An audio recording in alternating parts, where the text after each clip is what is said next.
संसार में किसी का कुछ नहीं, ख्वाह अपना समझना मूर्खता है, क्योंकि अपना होता हुआ भी कुछ भी अपना नहीं होता। इसलिए हैरानी होती है, घमंड क्यों, किस लिए, किसका।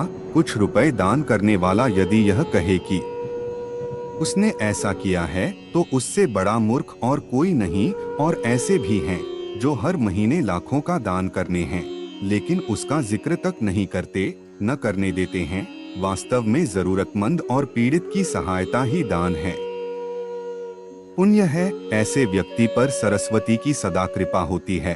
पर क्या किया जाए, देवताओं तक को अभिमान हो जाता है, और उनके अभिमान को दूर करने के लिए परमात्मा को ही कोई उपाय करना पड़ता है। गरुड़, सुदर्शन चक्र तथा सत्यभामा को भी अभिमान हो गया था, और भगवान श्री कृष्ण ने उनके अभिमान को दूर करने के लिए श्री हनुमान जी की सहायता ली थी। श्री कृष्ण ने अपनी पत्नी सत्यभामा को स्वर्ग से पारिजात लाकर दिया था, और वह इसीलिए अपने आप को श्री कृष्ण की अत्यंत प्रिया और अति सुंदरी मानने लगी थी। सुदर्शन चक्र को यह अभिमान हो गया था कि उसने इंद्र के वज्र को निष्क्रिय किया था। वह लोकालोक के अंधकार को दूर कर सकता है। भगवान श्री कृष्ण अतंत उसकी ही सहायता लेते हैं। गरुड़ भगवान कृष्ण का वाहन था। वह समझता था, भगवान मेरे बिना कहीं जा ही नहीं सकते, इसलिए कि मेरी गति का कोई मुकाबला नहीं कर सकता। भगवान अपने भक्तों का सदा कल्याण करते हैं, इसलिए उन्होंने हनुमान जी का स्मरण किया। तत्काल हनुमान जी द्वारिका आ गए। जान गए कि श्री कृष्ण ने क्यों बुलाया है। श्री कृष्ण और श्री राम दोनों एक ही हैं, वह यह भी जानते थे, इसीलिए सीधे राज दरबार नहीं गए। कुछ कौतुक करने के लिए उद्यान में चले गए। वृक्षों पर लगे फल तोड़ने लगे। कुछ खाए, कुछ फेंक दिए। वृक्षों को उखाड़ फेंका, कुछ तो तोड़ डाला। बाग वीरान बना दिया। फल तोड़ना और फेंक देना हनुमान जी का मकसद नहीं था। वह तो श्री कृष्ण के संकेत से कौतुक कर रहे थे। बात श्री कृष्ण तक पहुंची।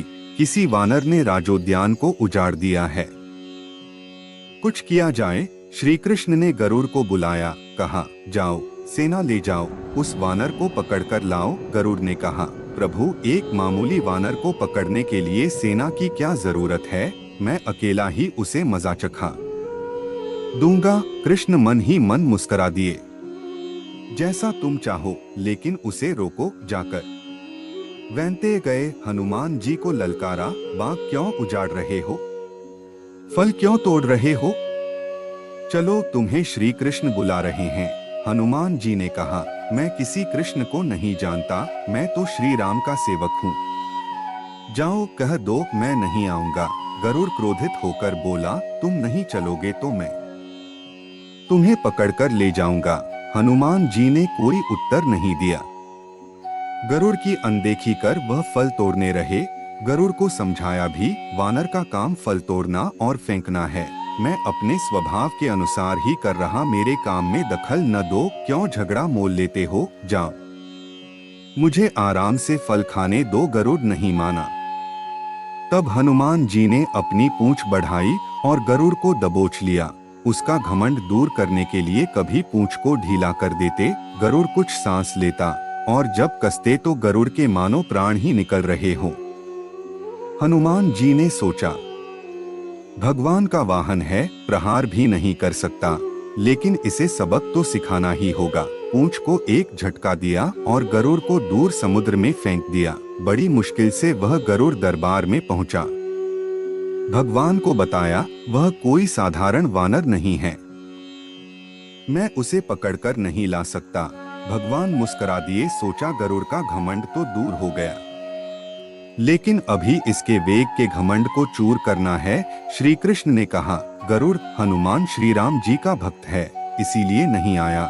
यदि तुम कहते कि श्री राम ने बुलाया है तो फौरन भागे चले आते। हनुमान अब मलय पर्वत पर चले गए हैं, तुम तेजी से जाओ और उससे कहना, श्री राम ने उन्हें बुलाया है, तुम तेज उड़ सकते हो, तुम्हारी गति बहुत है, उसे साथ ही ले आना। गरुड़ वेग से उड़े, मलय पर्वत पर पहुँचे। हनुमान जी से क्षमा मांगी, कहा भी, श्री राम ने आपको याद किया है, अभी आओ मेरे साथ। मैं तुम्हें अपनी पीठ पर बिठाकर मिनटों में द्वारिका ले जाऊंगा। तुम खुद चलोगे तो देर हो जाएगी, मेरी गति बहुत तेज है। तुम मुकाबला नहीं कर सकते। हनुमान जी मुस्कुराए। भगवान की लीला समझ गए। कहा, तुम जाओ, मैं तुम्हारे पीछे ही आ रहा हूँ। द्वारिका में श्री कृष्ण राम रूप धारण कर सत्यभामा को सीता बना सिंहासन पर बैठ गए। सुदर्शन चक्र को आदेश दिया, द्वार पर रहना, कोई बिना आज्ञा अंदर न आने पाए। श्री कृष्ण समझते थे कि श्री राम का संदेश सुनकर तो हनुमान जी एक पल भी रुक नहीं सकते, अभी आते ही होंगे। गरुड़ को तो हनुमान जी ने विदा कर दिया और स्वयं उससे भी तीव्र गति से उड़कर गरुड़ से पहले ही द्वारका पहुंच गए। दरबार के द्वार पर सुदर्शन ने उन्हें रोककर कहा, बिना आज्ञा अंदर जाने की मनाही है। जब श्री राम बुला रहे हों तो हनुमान जी विलंब सहन नहीं कर सकते। सुदर्शन को पकड़ा और मुंह में दबा लिया। अंदर गए। सिंहासन पर श्री राम और सीता जी बैठे थे। हनुमान जी समझ गए। श्री राम को प्रणाम किया और कहा, प्रभु आने में देर तो नहीं हुई। साथ ही कहा, प्रभु माँ कहाँ है? आपके पास आज यह कौन दासी बैठी है? सत्यभामा ने सुना तो लज्जित हुई, क्योंकि वह समझती थी कि कृष्ण द्वारा पारिजात लाकर दिए जाने से वह सबसे सुंदर स्त्री बन गई है।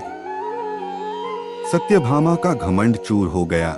उसी समय गरुड़ तेज गति से उड़ने के कारण हांफते हुए दरबार में पहुंचा। सांस फूल रही थी, थके हुए से लग रहे थे। और हनुमान जी को दरबार में देखकर तो वह चकित हो गए। मेरी गति से भी तेज गति से हनुमान जी दरबार में पहुंच गए।